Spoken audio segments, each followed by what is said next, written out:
Hey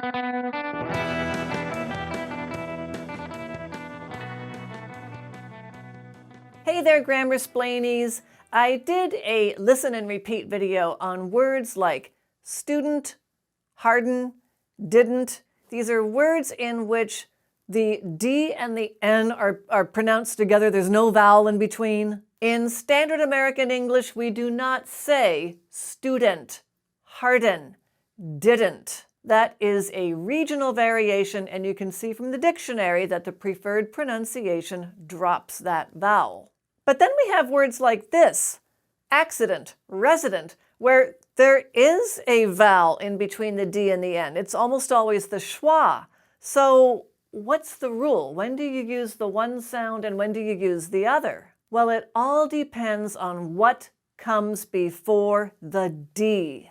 If the syllable before the D is stressed and it ends in a vowel sound or a vowel plus R or L, then you lose that vowel sound in between the D and the N. It doesn't matter how long the word is. Antecedent.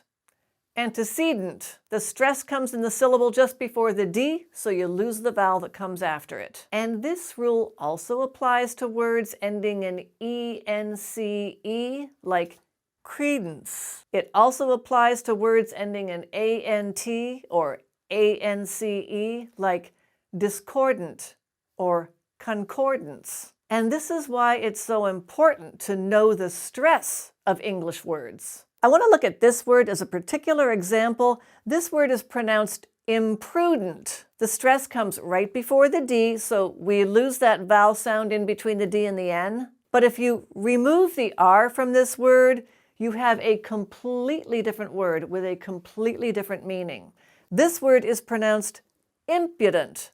The stress is on the first syllable, and that's why you hear that schwa in between the D and the N. Impudent. Now, if you were to break that DN rule and you pronounce these words imprudent and impudent, people would still understand you. Probably less so with impudent, but you could get your meaning across from the context. But if you were to mispronounce the stress, if you were to say imprudent or impudent, no one would understand you. It's the stress that makes the difference. So if you learn your vocabulary from dictionaries or from word lists or just from reading books rather than by ear, make sure that you study the stress, that you learn and study the stress of every word whenever you learn the meaning. In fact, you can think of it this way. If you don't know the stress, then you don't know the word. So I've kept this short and sweet. I'm sure you can think of plenty of examples. And if you have any questions about this or about any questions about English in general, send them to me. As always,